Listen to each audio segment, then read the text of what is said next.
Hey, how's it going, everyone? Welcome to Pan Geekery Podcast, a weekly live video podcast celebrating all things geek from an all-diverse perspective. And we talk about film, TV, video games, all the good stuff, covering all the nooks and crannies of fandom. My name is Earl Balon. I'm an actor improviser based in Los Angeles, California. And my favorite geek-themed food is Otik spiced potatoes from Dragonlance. Oh my God, that's an actual food? Well, I mean, yeah, it occurs in the novels, and people have turned it into a recipe. Okay, nice. Okay, cool. I think I have mine. Hi, I'm Jennifer Zhang, and I'm an actor, writer, artist person. And I think my favorite geeky food that I haven't even tried yet is Sea Monster Pizza, based on Transistor, the game. Oh, nice. Seafood giant. On a pizza. Right. Wow. And, yeah, it's called the Sea Monster. Yeah. Gotcha. Hey guys, my name is Caitlin Faye. I'm a writer, a director, an actor, and a singer. And my favorite geeky themed food. I used to go to Starbucks around holiday season and ask for their special, what's that drink in Harry Potter that they all drink? Butterbeer. But for their special butterbeer recipe. And they usually looked at me like I was crazy, and then I'd have to show them the recipe on my phone. Oh, nice. Either that or some variation of Sansa's lemon cakes from Game of Thrones. Oh my God! Usually love those. Amazing. Yeah. The ones that Ralph DeGaulle made. Oh my amazing. God! Yeah.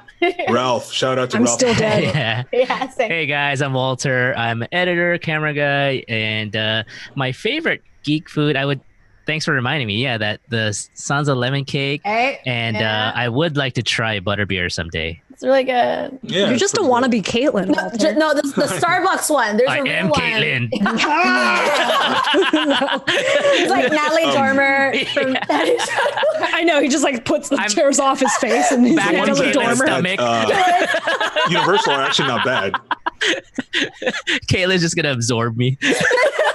Homunculus. Penny Dreadful inside jokes. I know. We'll talk about that later. We'll talk about it soon. Yeah. Preview.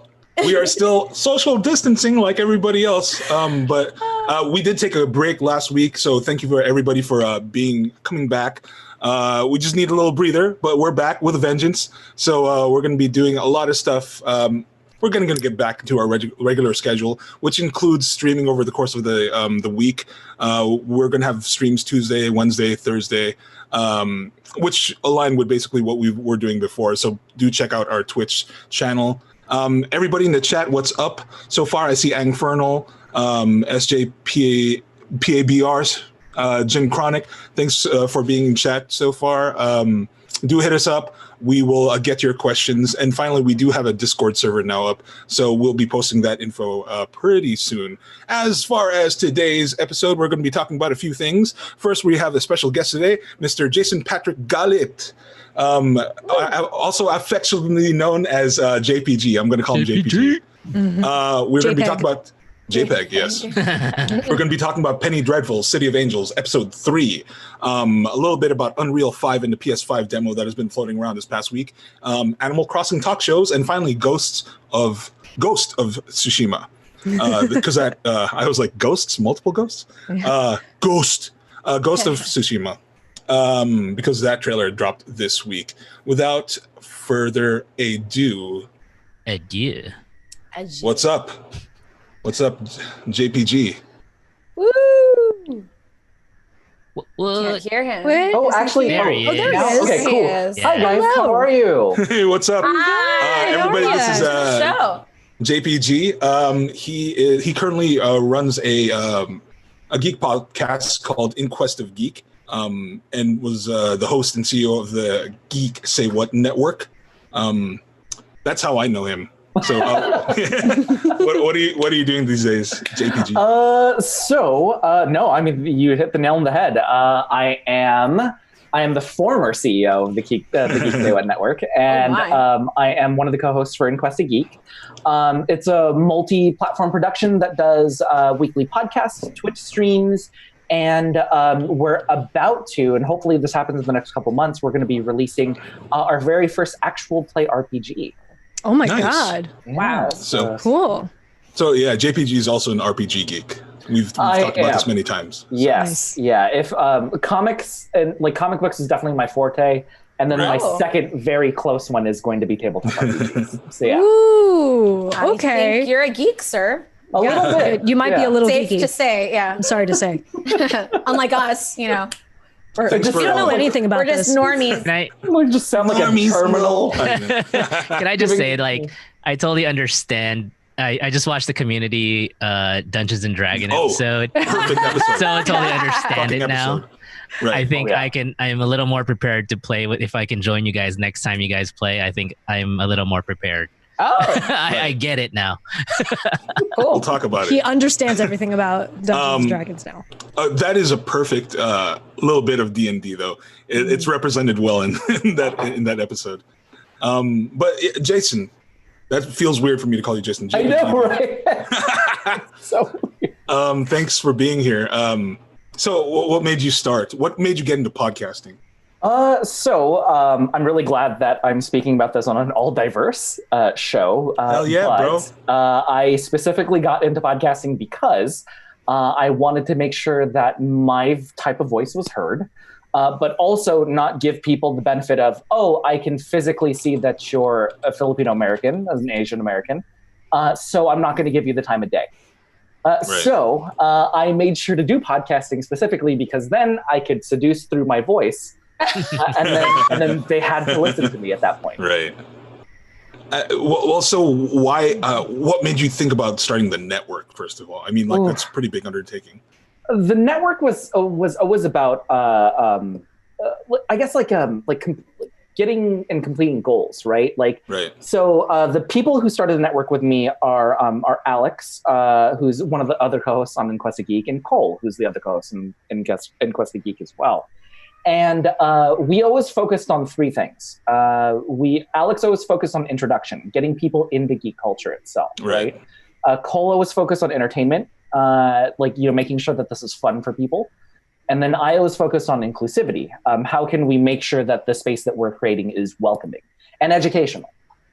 So we based the network off of that, and every show that we had on the network, which all of our shows have definitely gone on to lead much better lives without being under the network. Wow. But it was incredible to get to work with so many talented, passionate people. Because at the end of the day, I'm not getting paid for this, but I want to make sure that when my voice gets out there, it inspires somebody else to put their voice out there also. Absolutely. I mean, you guys had a good number of podcasts, and they were growing every day. Yeah, I think we had 14,000 at one point. So 14,000 podcasts. I was like, wait, I don't remember all those. Podcasts. I was about to fact check you. Yeah. JPG. We had at the very height of it, I was producing 7 shows. Right. Wow. So that was, and some of them were releasing weekly, some of them were releasing bi-weekly. It was so much fun, also very tiring. Missed a lot of date nights that my wife did not appreciate. But I'm very lucky because I get to speak with her on In Quest of Geek as well. So. Right. That was it was a lot of fun. 7 podcasts. Yeah, that's. I think you just shaved a decade off your life, man. That's dude. Yeah. I do one movie and I'm dead. Yeah, they're only 7 days a week. Yeah. My God. Yeah. I'm only 13 years old. Okay.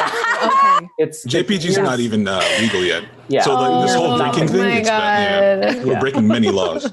Yeah. You poor kid.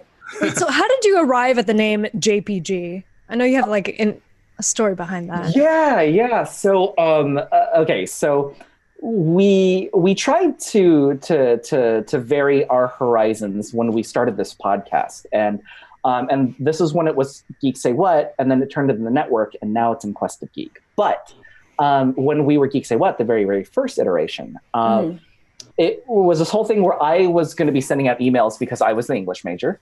Me too. All right. And Caitlin. And what basically happened was I kept applying to be on to be on panels and at conventions and things like that as well. And I just wasn't getting any sort of hits back, right? And so Alex and I were talking about it, and she's like, well, you know, one of the things may be that our names might be a little bit too ethnic. Wow. Yeah. So Alex, before we got married, her last name was Lieberman. And my wife is Jewish, and you know I'm obviously Filipino, especially from the name, because I go by my initials. But wait, I mean, Galit's not an old Jewish name. Galitman. Galitman. Yeah. Oh yeah, no, Alex definitely tried to push for that when we got married. Oh, Like she said that too? Together. Oh yeah. Mm-hmm. Really? I just made that up. Galitberg. Stein. Sorry. So what happened was I was thinking about people, especially, unfortunately, I'm going to say this on air, but especially white people who were very very non-threatening and like fun-loving and things like that too. And I thought about Neil Patrick Harris, and he goes by his initials. NPH, yeah. So I started going by my initials, and I immediately started getting hits. What? And it's true. It's so true. And then when we started going to these conventions, everybody thought that Cole, who's our third co-host, was me. JPG. OMG. He's a 6.5 foot, very handsome, like white facing man. And everybody just kept thinking and like, oh, this is the guy that we've been in contact with. And actually it's me, right? That's so I go by both names now, but for a very strict few years, I only went by JPG, and that's specifically because of it. Do you feel like you sold out in any way? Because 100%. I feel like because I go by my middle name, not my last name, because people couldn't pronounce it, and I was also getting kind of like, you know, stereotyped as a foreigner, and then when I went by my middle name, that problem didn't seem to be as apparent, I think. I don't know. Yeah, I 100% know that I sold out by using my initials. And I own up to that, and I say that so freely because especially as like disenfranchised people in this culture, we have to just get in and then just prove to everybody that we can do it. Right? That's true. Well, the thing is, like, it absolutely makes sense. I mean, there have been studies where people like with more ethnic sounding names do not get as many hits on a resume. Yeah. And I've been fortunate that like my name is kind of ambiguous. Like Earl Balon, where's that from? Yeah, oh man, I've seen the disappointment in people's faces when they call my name, and then I walk up. Yeah, that's me. Oh my god, talent. That's right. And Walter is like the whitest sounding name. I know, Earl fucking Balon. Earl. True. And it's Walter. They're either expecting an old white guy or some black guy. It's one of those two. Right. Yeah, with JPG though, you don't know what to expect. Right. And I think true. Wow. Now, you know, as the years pass, I think especially these places are getting more and more inclusive, and I don't have to use those names anymore. Right. And so I switch back, and I'm not as strict about following JPG. A lot of people just call me Jason at conventions and things like that too, which I'm completely okay with. It's more so that, like, you know, most people call me JPG now. Right. Gotcha. It's hard to switch over. Oh yeah, I get it, man. Dude, so I've always meant to ask this, like, what made you come up with the name? Why Geek Say What initially back in the day? It was it was a split of the three things that we wanted to get across on the show. Right. So Geek was my piece. I wanted to talk about nerdy stuff. Say was Cole's piece because he wanted this to be like a really good talk show. And then What was Alex's piece because what the hell are we talking about right now? And that's exactly how we created the name for it too. Right. Oh, that's great. Right. Nice. How's life been since graduate? I mean, since transitioning from running a freaking network to running In Quest? So a lot more date nights, which Alex really likes. My personal life is definitely quieted a little bit and slowed down as well. But also at the same time, like we went from getting a few thousand downloads every week to I'm just going to scrap this entire project and start over. Right. We didn't move over RSS feeds. We didn't do any of that stuff. And it was more so to make sure that we could, we wanted to show our audience that like we wanted to build something from the ground up again, because we didn't want to rely on people who might have been a little bit more used to the Geek Say What Network brand. Right. So when we came to Quest, or In Quest of Geek, we wanted to make sure that we were doing something different and a little bit more multi-platform as well. We wanted to hit as many people as possible in as many different places. So now we do Twitch streams, which I'm awful at video games. And now I get to pursue some improvisational stories with actual play RPGs, which, right. I mean, you know, I sit around this round table of incredibly talented people, and I'm very... like, I'm just hoping you guys don't ask me questions about like acting and storytelling. Oh, we'll get there. Just you wait. Right. Just you wait. It's on the docket. Yeah. Oh, All right. oh Lord. Okay. So what do you think of sense memory? I'm just kidding. What do you think of Stanislavski's Micro method of- expression? Yeah. What's your And take? Right. Meisner technique. Meisner. I learned about Meisner, yes and today. You learned about Today, it. like today o'clock? No. Earl Earl was on our intro to improv episode when we were still doing one of our older shows. Yeah. So yeah.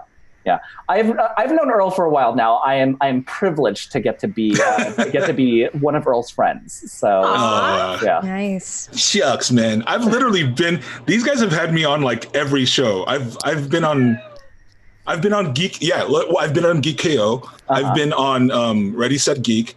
I've been on Geek Offensive.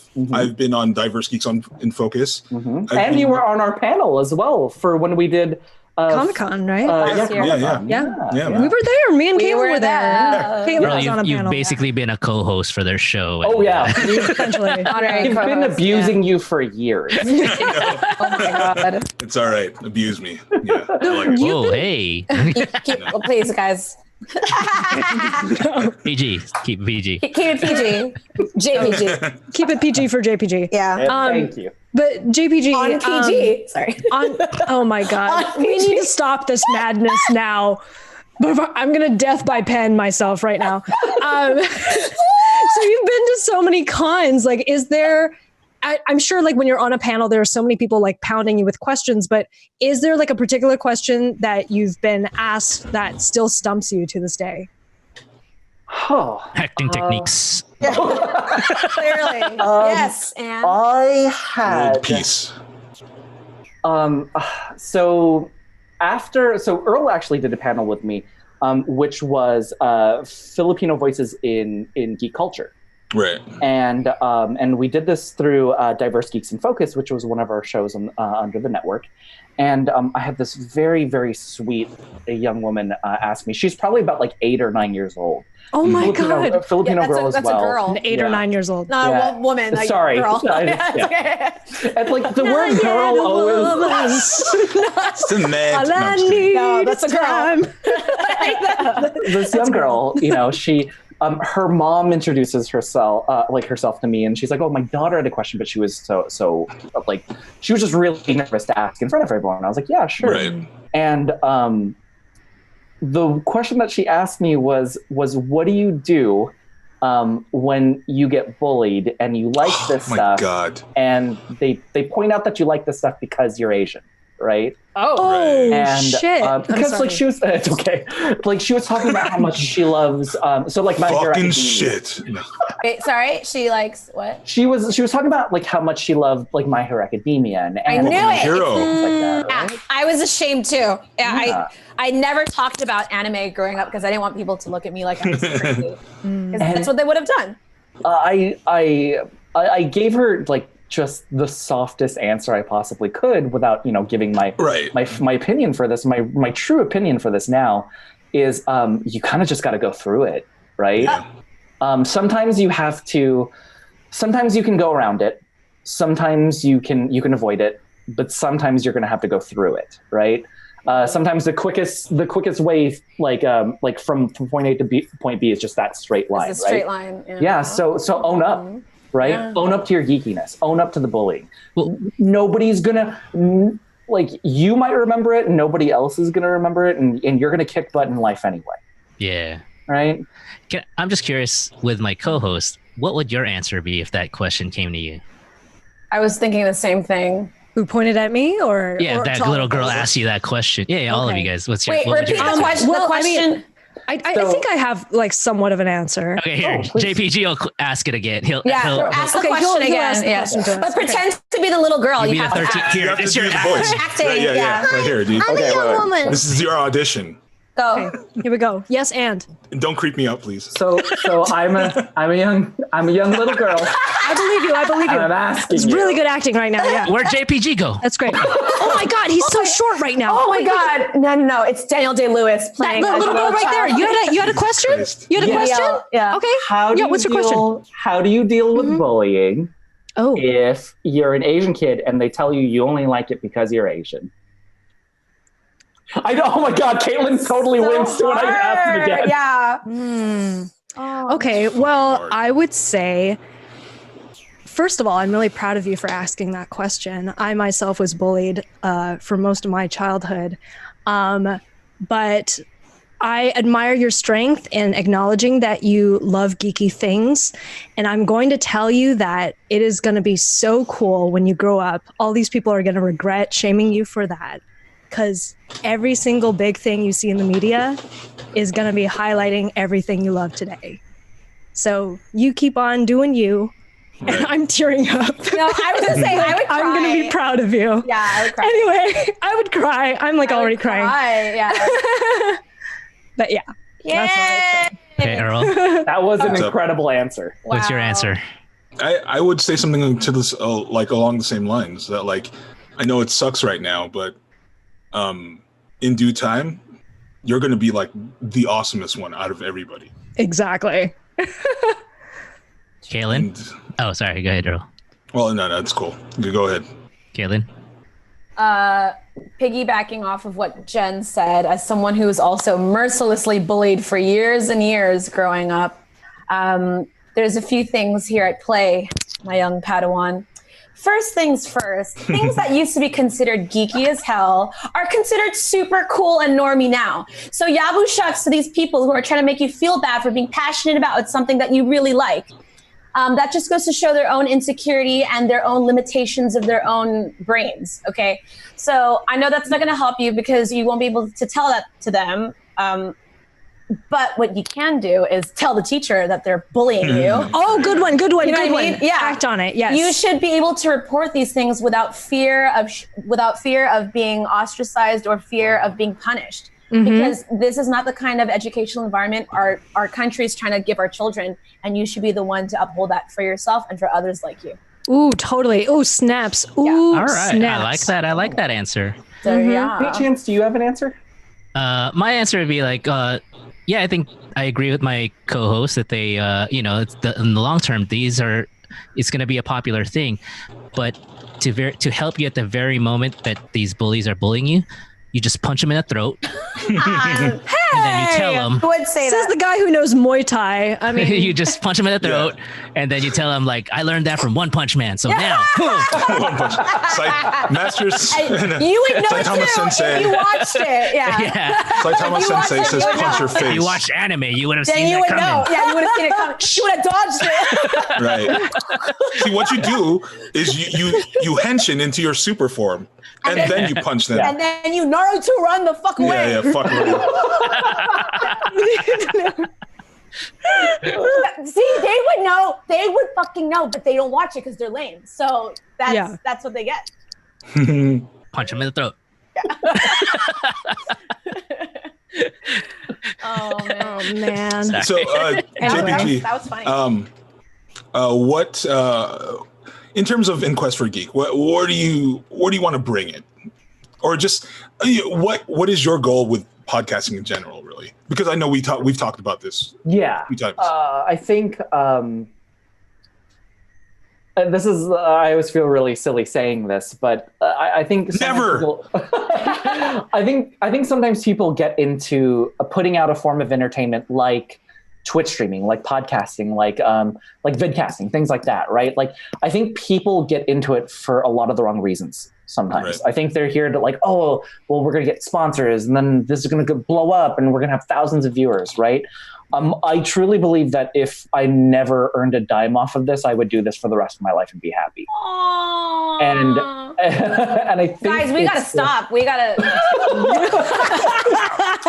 we don't got this, guys. That's right. Tomatoes. Gotta stop. I'm out of here. Oh God. Oh, Come back on this floor. ego's bleeding. Help.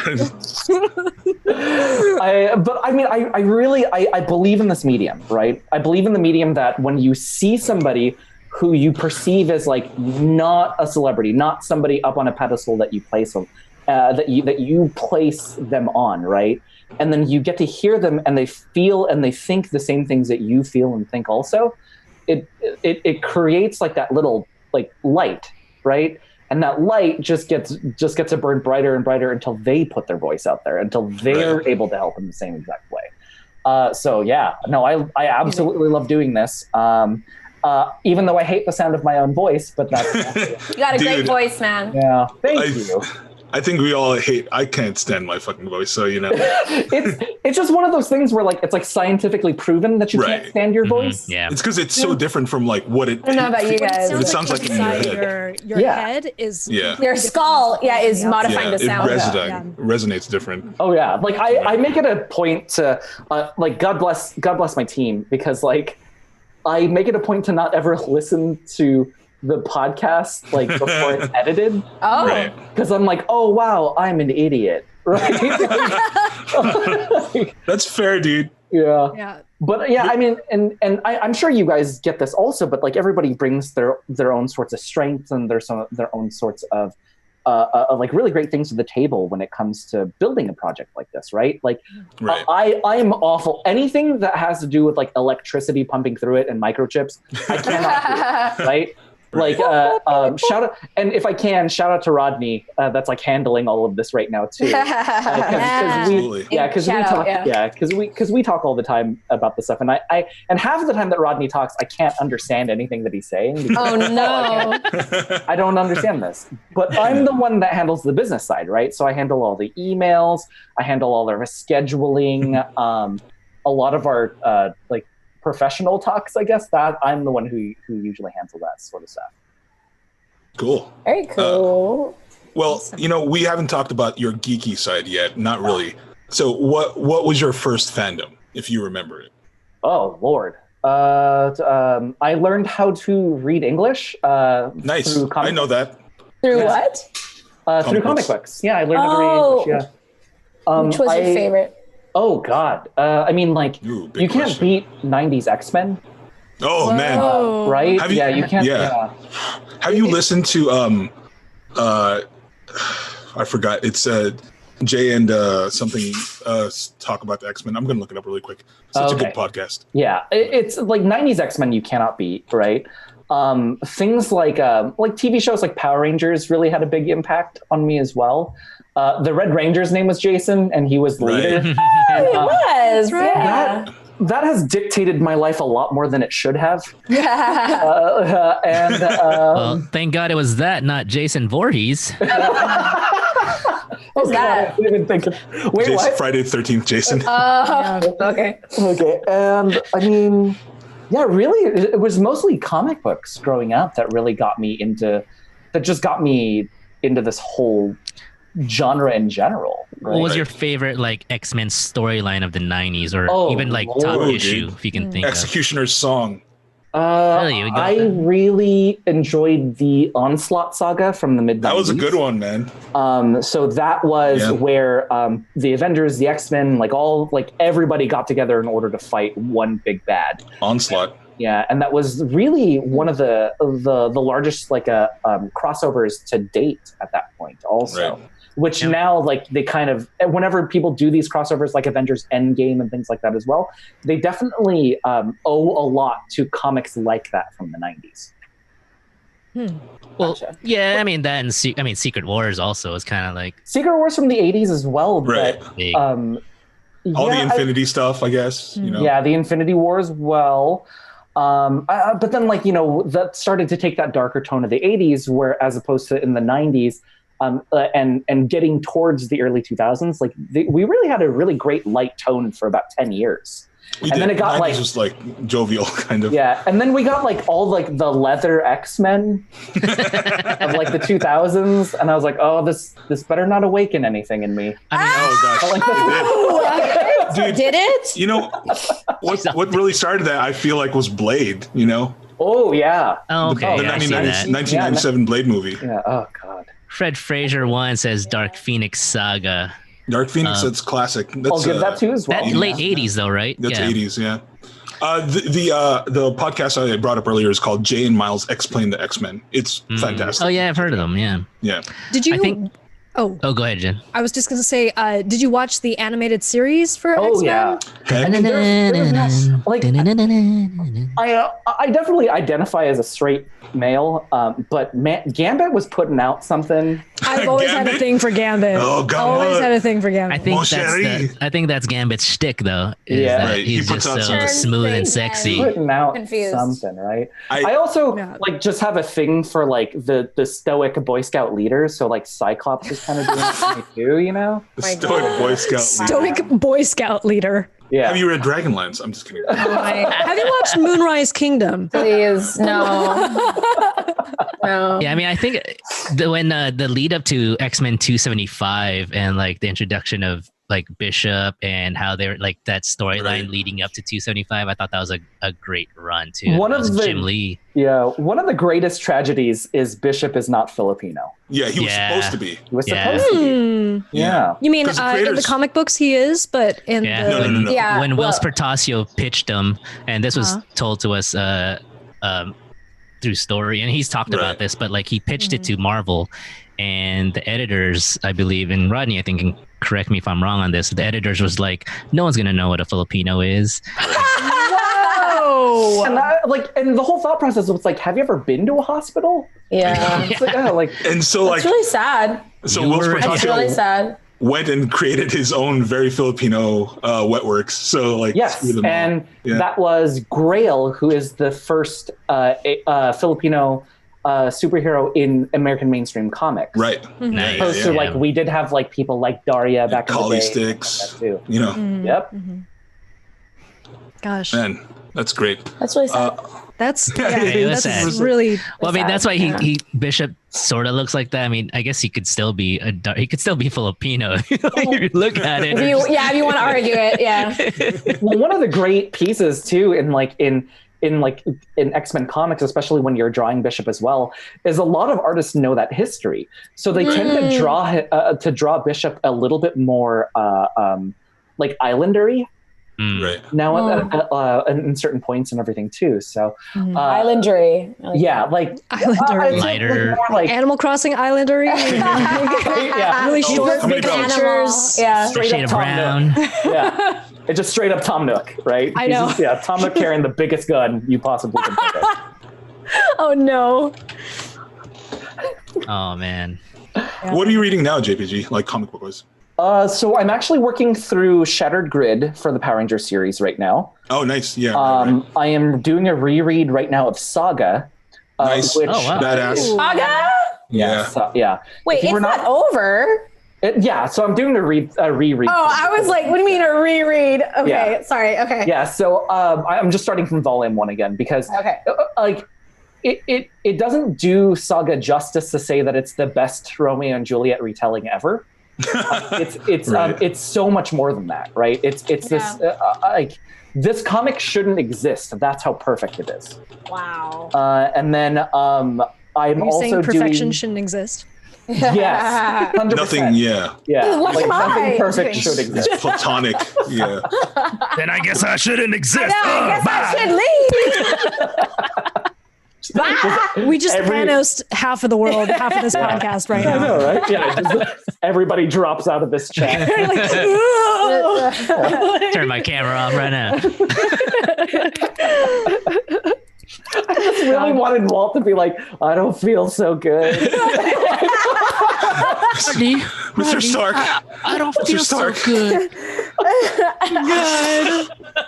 Oh my gosh. Sorry, JPG, finish your story. Oh, no. That's all I'm reading right now at this point.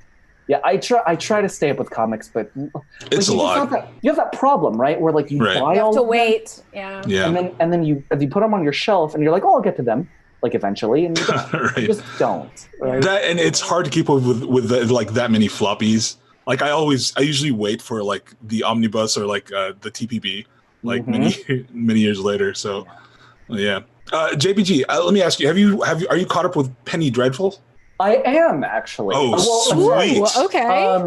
No, actually, I might have to amend this. Didn't episode 4 came out? It came out yesterday. Episode 3 came out yesterday.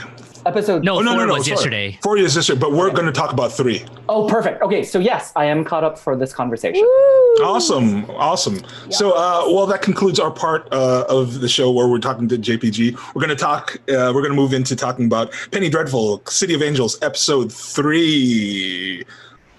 Also, thank you for being here, JPG. Oh, Thank of you. course. Thank you for having me. I really appreciate You're the it. man. Yeah. So, what did everybody think? Do we want to briefly recap what happened? Yes. Sure. Do you have a recap for us, Jen? Or Do I have a recap? Let's see. Or- So since the last time, Santiago's brother was shot in the head by Santiago himself and was in the hospital, presumably to die. But then somehow mysteriously he survived this wound.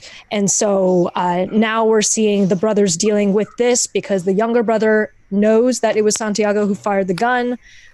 We have the younger brother telling said brother, this is sounding really convoluted right now, but he tells his brother how he basically almost died. And then we also see that Nathan Lane's character, the detective, has a run-in with the coroner where he discovers that his friends, fellow detectives, were murdered. No. They were just civilians. Oh, are we talking about leading up to the episode 3, or are you giving a synopsis on episode 3? She's giving an episode episode 3 of episode 3. Yeah. Yeah. And then what else did we have? Oh yeah, and Santiago and Molly go on their first date. Right. Blah. All right, and those are the major big things. Oh, and the younger brother in Santiago's family gets lured into the Pachucos and their famous dance halls. And as we, weaving in around all these things is Natalie Dormer's character, who can apparently change her ethnicity at will. Right. Alongside her believability as a Son of a bitch, man. Well, we'll talk about it. I think that's going to be the sticking point of every this episode. Story. Right. She's basically like conflict in narrative incarnate, which is kind of lazy writing. Anyway, so like, what did you all think? What were your first impressions? Did you notice the mom? The mom wasn't there this episode. She was there in the back. She was talking to Tiago at the at a picnic table. Yeah, in the background while like the younger brother and the older brother were talking inside. Oh, but she showed up. But she didn't. Yeah, she didn't. They kept her away. Yeah, she didn't. Weird. Yeah, that was weird. All right, never mind then. Yeah. But JPG, what were your impressions of this episode? I'm getting the sneaking suspicion that I'm the only one who's really enjoying this. I mean, I feel like up until this episode, I think we all were enjoying it. Yeah, no, definitely. This was kind of an outlier. Yeah, I agree. Well, let JPG. Why did you like it? Like, what was it? Well, okay, so.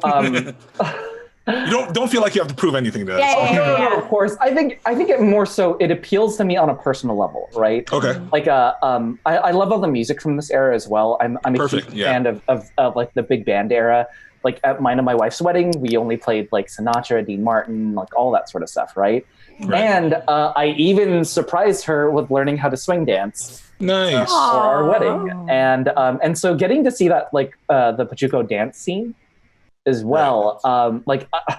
Okay, perfectly choreographed. I have a problem. Impromptu. Yeah. Sorry. I always have a problem with dance scenes because now that I have like traditionally learned how to dance and I'm still terrible at it. I was like, no, there's no way that can happen because people have to know those moves. That's what I said. That's never going to happen. They didn't even try to hide it. Yeah. It was like magical realism. I don't know. Different genre. Yeah. It's, Hey, Caitlin, dancers need jobs too, okay? Then go to La La Land, the sequel, this is supposed to be stoked. Even though there's a supernatural element, we still want to believe it's also a realistic world we're living in. So I didn't buy the Pachuco, whatever dance scene. I don't know. The clubs I go to, that's how everyone dances. Everyone's like choreographed. Like in White Chicks, when the white girls all know how to dance. Like, everyone's like perfectly choreographed in White Chicks, the movie. When I go to clubs, like Beat Streets, Electric Boogaloo's. It's like, everybody it's like 80s hip hop video. Yeah. Everybody only rolls with their own crew that knows every dance move. We start battles. Start battles, Oh my god! But you liked the episode. Yeah, you liked the episode, JBG. Yeah. So I just think I'm like in the grand scheme of the series itself. I personally think I'm anticipating enjoying it. Right. Right. I also like the scene with Tiago and Molly as well when they're on the pier. Right. I will always cherish and love any scene where an ethnic man is stealing a white woman. Wait a minute. So you like the chic? Is that's Orientalism right there? Well, it's like reverse Orientalism. Basically. Yeah. So like, but I will. Yeah. Sorry. I like it because personally in my life that's what I did. So just everyone's looking at Walter right now. I know everybody's looking at Walter. Or not looking at Walter. But I thought the scene was very sweet, and then I also liked the ending of the episode too, where you get to as an audience you get to feel like this emotionally very sweet scene, and then just it's taken away from you in one or two sentences. When you have Nathan Lane and Tiago in the bar. And he's like, oh yeah, like they were definitely having all the information. And so, man, it was heartbreaking, right? Because I love the unrelentingly good character, right? Tiago is unrelentingly good. And the only reason why he's having trouble is literally the devil is messing with him. Right? Is she the devil though? Yeah, we don't know. We don't know who she is. This gets into like an ethical question, like philosophical question really, of like if Magda, if she does not exist in the world, is there even conflict in the world? Like is this a complete utopia? Would Earth be a complete utopia without the presence of her in it? I think a question to ask would be, without her, could we not still have this level of chaos? Because that's essentially what I'm history. Oh, I see. Yeah. I don't know. Please, Earl, go ahead. Yeah. I will say it was this. What was up with this episode, right? Yeah. For me, it was just episode. like it just felt like because they built such a grounded, at least for me, they built such a grounded world in the first two episodes, despite the fact that it had supernatural elements. And the thing about it too is like you kind of want to know. Magda right now is a mystery, as is like Santa Muerte, right? And you kind of want to know like a little bit more every week. And we're not getting that. And it felt like a lot of people, in general, a lot of the vignettes were like just super. I don't know. They felt like overblown or like over the top this time around. Like I think I was at several points during this episode, I started quoting dialogue before it happened. and I was like, what's going on? But I don't know. I'm still looking forward to the rest of the series. I think this might have been a misstep for me, but it's not totally ruined or anything. I agree. I don't think it's that bad, but lost some points. Yeah, right. I think Gryffindor. I think for me, I was enjoying Westworld more at the third episode. That I am enjoying it, but I am enjoying like just kind of picking it apart. But it was kind of ambiguous to me, like whether or not the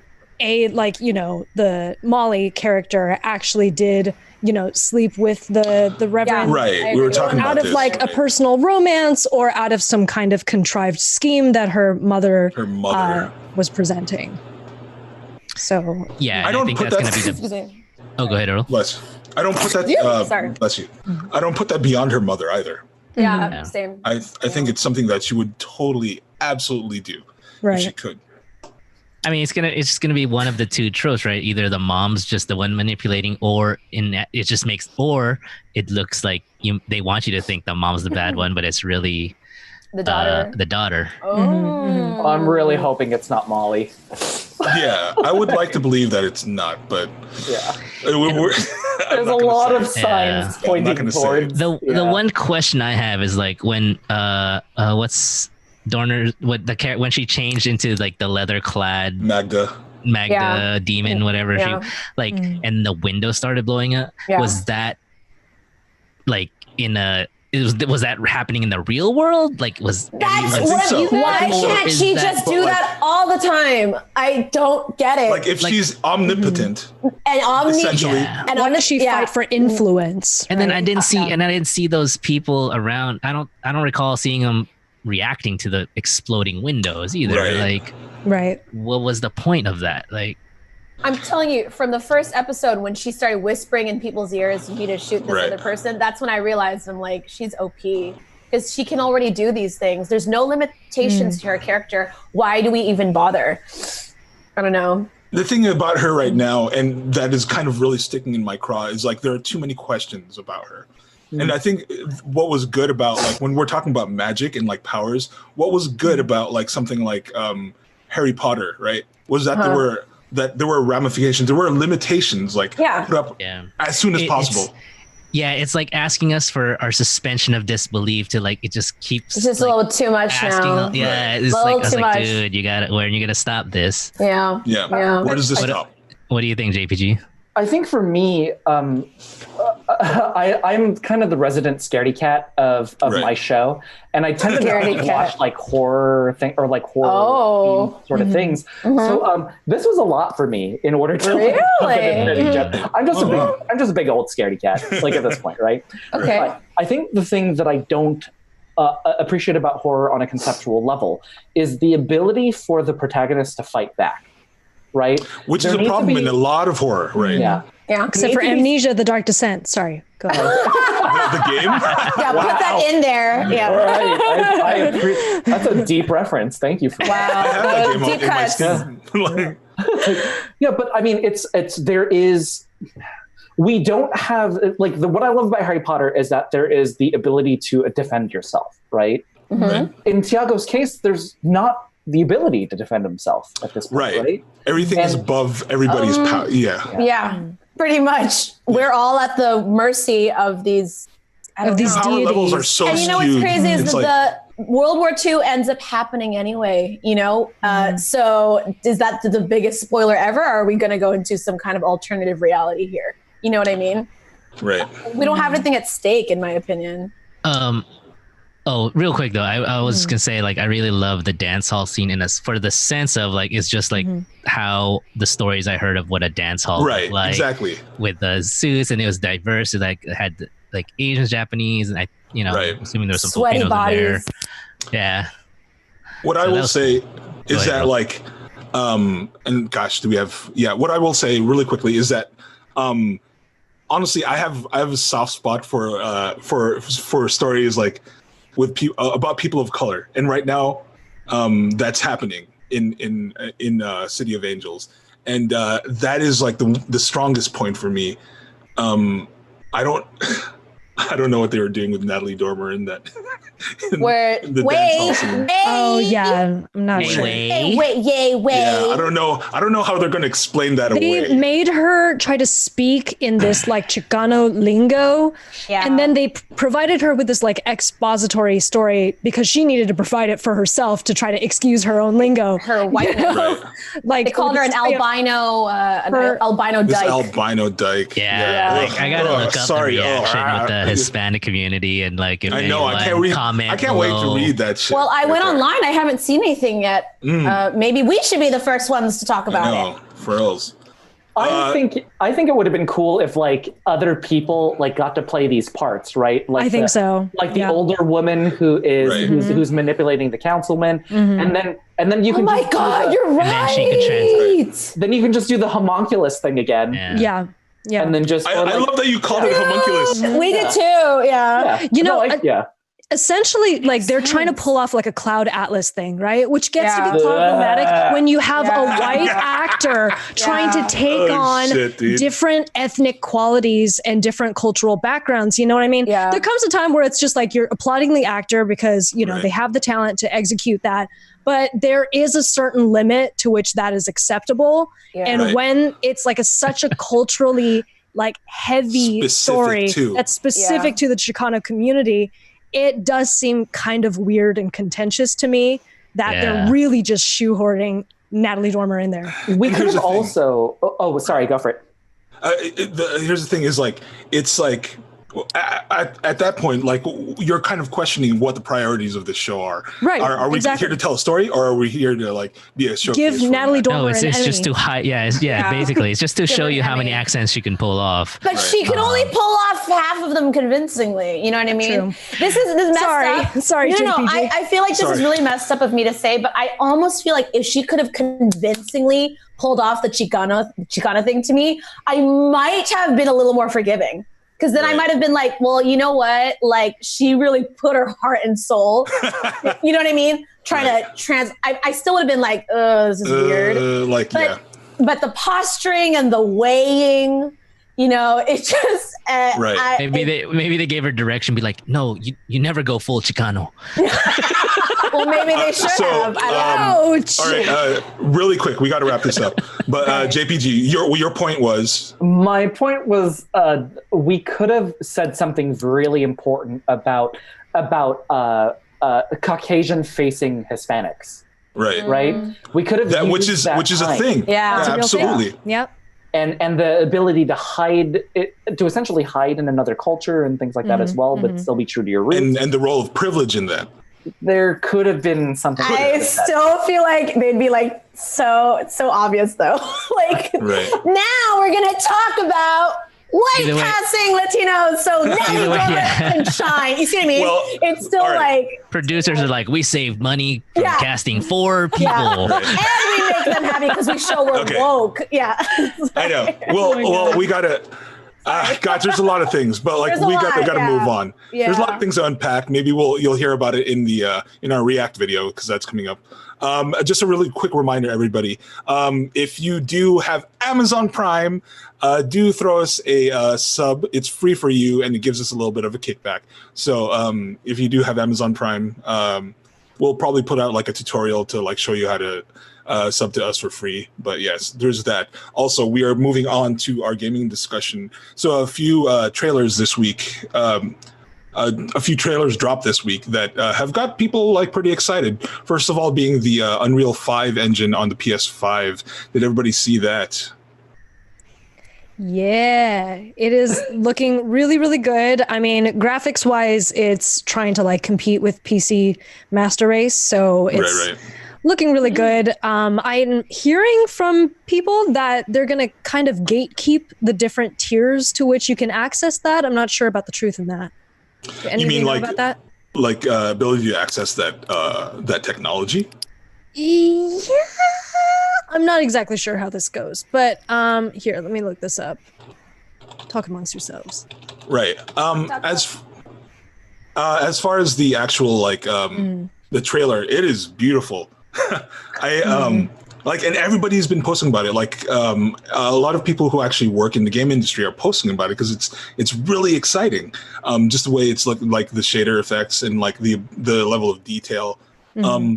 I'm gonna say like I got some heavy Tomb Raider vibes in that demo, but I don't know. It's just that whole third person following her from behind is like it's very Tomb Raider, and like the scaling walls and all that stuff. Yeah.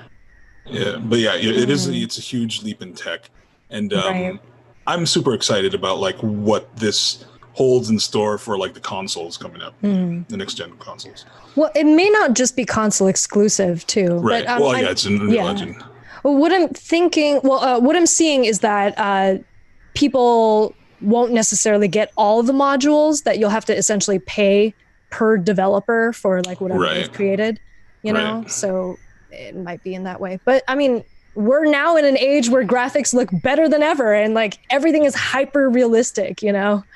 So yeah, it's officially a new age. Wonder if there's a day will come where like you can scan your face into the game, and the video game character can just put on your face. Oh, the Kinect tried to do that for a little bit. Yeah, it's not too far off, honestly. Yeah. No, it gets to the point where it's really good though, and so like when you play it, it's like, oh crap, it is me. Like, I personally am waiting for like the running rigs. What running rigs? So like a running rig, like, so let's say like you're playing like a first person shooter. Right.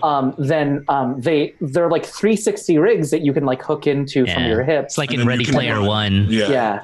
And then you could so it's that Ready Player One sort of physical vibe. Activity, right? Yeah. I just want to be the fittest gamer. The thing is, like, your ribs.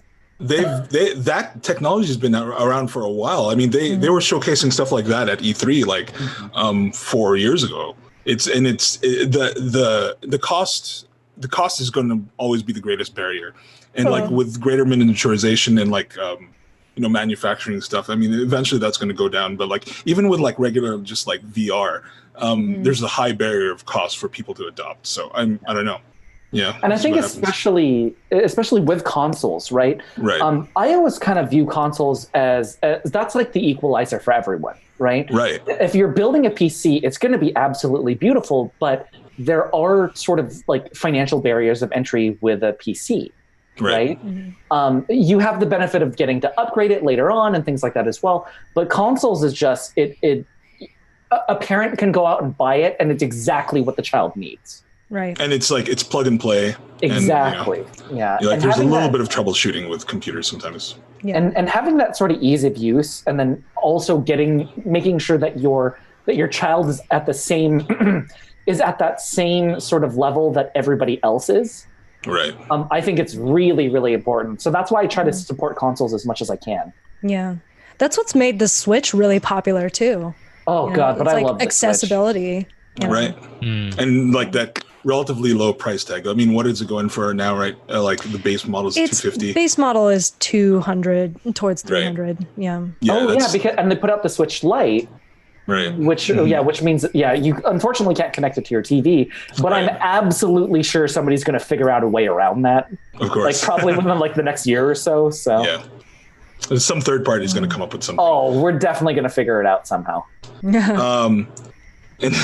Right. So I'm not a pro on this next subject, but Animal Crossing talk show. Yes. Yeah. Here, I'll present this. So absolutely. Basically, Gary Whitta, who is one of the co-writers for Rogue One, and he is himself a huge geek. He started this in Animal Crossing live talk show that mimics the look and feel of a real live late night talk show, right? Except with real stars. So like Elijah Wood has gone on the show, T-Pain has gone on the show and performed music live, and it's hilarious Danny because Trejo. Danny Trejo has gone on there. You know, it's whoever owns Animal Crossing and actually can meet in the world there for them. He grants them gifts, and they just talk. Well, not necessarily. They do create characters for people who they get on the show that doesn't necessarily play. Like Greg Grunberg, he didn't play, and it was one of his assistants who was controlling the character. Oh, amazing. Okay, great. Then So- that enhances accessibility. Go ahead. It's like a it's another verse. It's like a video tweet up. Basically, you have people come in and like you know talk about things on timelines and stuff. On their timeline. It was a great show. I liked it. The Elijah, it was cool because they invited the girl who Elijah Wood visited the island, so they got her on the show, and she was hanging out with Elijah Wood, Danny Trejo, and Greg Grunberg, who for some of you guys don't know, he's like a friend of J.J. Abrams, and he's a guy. He was an X-wing pilot on. He's a Snap Wexley. Wexler, yeah. Yeah, Snap It was Wexley. Wesley. Now, honestly, Wexley. Wex. Wow. Great name. Honestly, I think he was on there just so he can, so they can try to get J.J. Abrams on the show. To get Greg to be like, hey, because he did ask, he's like, hey man, can you say you? Yeah. He was like, can you tell J.J. that you had a great experience here and he can come visit? What's funny? Yeah. Oh, sorry, Jen. Go ahead. Oh no, I was gonna say what's funny is when that happened. Some people in the chat, I might have been included in that, was like, yeah, get JJ and what's his name? Ryan Johnson on the show together. Funny thing, I was going to piggyback off of that. So the reason why Elijah Wood was able to find this random woman named Jessica, her high turnip prices to sell his turnips on their island, was because they were part of the same Ryan Johnson interest group. She didn't realize that he was also a fan of Ryan Johnson, like a diehard Ryan Johnson interest group. Elijah Wood is. And that's how they found each other. And then so then like essentially Elijah Wood outed himself as like a Ryan Johnson. He was like, and then he said, "Long live Ryan." Yeah, that's what he said. And every one of Jessica's fans were also there going like, Ryan Johnson. Yeah, which is awkward because now, so that whole room, that episode was full of like Ryan Johnson fans because of Jessica and Elijah Wood and the whole thing. And then Greg Grunberg comes in and they're talking about JJ. So we were already like, well, yeah, let's get them both on the show. Let's talk about that. Let's talk about this. And then one of the admin was like, hey guys, be respectful. Try to like actually froze some people out because they were talking about J.J. Abrams. Oh no, here we go. And pissed you off, and you're not a fan of either. Sorry, I'm still drinking that Bitterade. Yes, I am. It's funny because if I could ask for some clarifications, between Ryan Johnson and J.J. Abrams, how were your thoughts about episode 8 and 9? Just real brief. Dude, it was. That's a whole episode, dude. This is what I will say. That's impossible. It's not going to be brief. The one word, just to like wrap it all up, is incongruous. That's what I will say. Fair. And it sucks because like I've seen Ryan Johnson's previous films and I like them. It's just I don't know what. I heard Knives Out is fantastic. Yeah. So maybe Brick was great. Maybe Disney just had him tied up or something. You know, like they got to sell those toys. Right. My word for it is Yeah, I mean, I like the Ryan Johnson version just because he was opening the Jedi lore up to other than the Skywalker and Palpatine. Yeah, like, and then which would have been brought it back. Like a exciting way to go. But like JJ brought it back because that was a studio thing. Can we tell them about our analogy? Like the analogy I came up with for fashion. Yeah. Okay. Yeah. Okay, so I came up with this analogy. Everyone was like, well, you just didn't get The Last Jedi because you don't want them to subvert expectations, you know? It's actually really smart because they're subverting expectations. I said, listen, you and I are both fashion designers working a runway show with actual world-class designers around the entire world. And one of these designers shows up to the show and goes, you know what? I want to subvert expectations. I'm going to buy 99-cent store material clothing. I'm going to cut some holes in some jeans and put it on all my models. And I'm going to be this big splash because I subverted expectations. I use cheap clothing, barely any labor and any time or thought. And I just send them out on the runway. And everyone is praising this designer for subverting expectations, not using, traditional cloth or like spending a bunch of time because we all expected them to have like silk and, like really good material. And time. I'm not completely disagreeing with you here, but it is still a subjective that you're saying that the material was trash, though, because there are some people. Of course, it's subjective, Right. but this is the analogy that I'm making, and I think Earl agrees with me. Right. Well, because we talked about this. Because it can be done so much better and still subvert expectations. Well, subverting expectations is the easy part. Exactly. That's the easy part. Sorry, we gotta. Are we going to talk about Ghosts really quick? Or are we going to wrap? Yes. So, Ghost of I keep on saying plural, but Ghost of Tsushima is a game that's being put out by I'm pretty sure it's Square Enix, and Sucker Punch Productions is the studio, and they just dropped an 18-minute gameplay trailer. So it's it looks pretty badass. Has everybody seen it? Yeah, it's. I haven't watched the whole thing yet, but I can't wait. I don't want to spoil too much for myself, but I do really want to play it, and it stars Daisuke Tsuji. Yay! Hopefully he'll be here at some point. Cambodian rock band. Yeah, we want to get him on. I emailed him. We'll talk about it. Yeah. Uh-oh. No, he hasn't responded yet, but it's fine. He wants to be on the show. But yeah, right now to me it's looking like Red Dead in Japan, and I think that's fine. Or Witcher 3 in Japan. Or Witcher 3 in Japan. Feudal era Japan. Yeah. Oh my goodness. I just have a rule that at any point, if there's a game who has an Asian-facing protagonist, or I can change them to an Asian-facing protagonist, right? I will always buy the game. Right. That's literally it, right? What about an API-facing sidekick? Playable character, though. Like I don't have all of the Tomb Raider games. Oh my God, that came all the way back around. I bought them on console and on Steam. Nice. Jen said, it's got to be playable, though. I know. He's playable in the first game. I don't know. Yeah. But this looks super cool. I've been waiting for this actually since they dropped a trailer back in 2018, and it's kind of cool that it's finally seeing the light of day. So looks pretty awesome. Yeah. But I'm just real quick insertion though, going to what JPG said, it's interesting too. If I don't know if you play Call of Duty, but there's one of the characters you can play in Call of Duty is a Asian guy. Yeah, and he's actually a real life special forces, based off a real person. Actor? Oh, no, he's actually based off a real. Yeah, the character's based off a real special forces. I don't know how I feel with a Korean American being called Ronin. something decidedly Japanese. But once again, get us in there first, and then we can fix it later. I think that was. I think that was his call sign when he was in SF, and then he made it his company name. From what I read. Okay, that makes a lot better. It's an homage to his company's name. Gotcha. The securities guy. If he chose his call sign when he was SF, right? That's my big question, right? Or did somebody assign it to him because all Asian people are the same? They are though.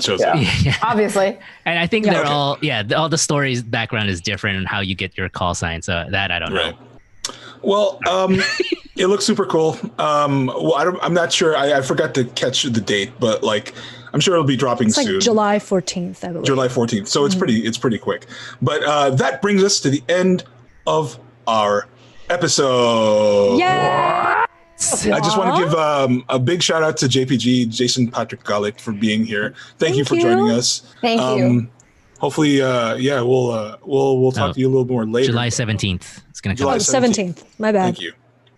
But thank you to everybody in the chat for coming back and chilling with us on our return episode from our break. Again, we'll be here every Monday at 8 p.m. on twitch.tv/pangeekery. Check out our streams over the course of the week. And because we're still going to be doing those, we're all coming back to all that stuff this week. Hit us up on all the socials, Instagram, Twitter, everything at Pangeekery. That's PANGEEKERY. And thank you to the cast. Thank you to the crew. Thank you, JPG. Y'all have a good night. Bye, everyone. Thanks for watching, guys. Bye. Thank you.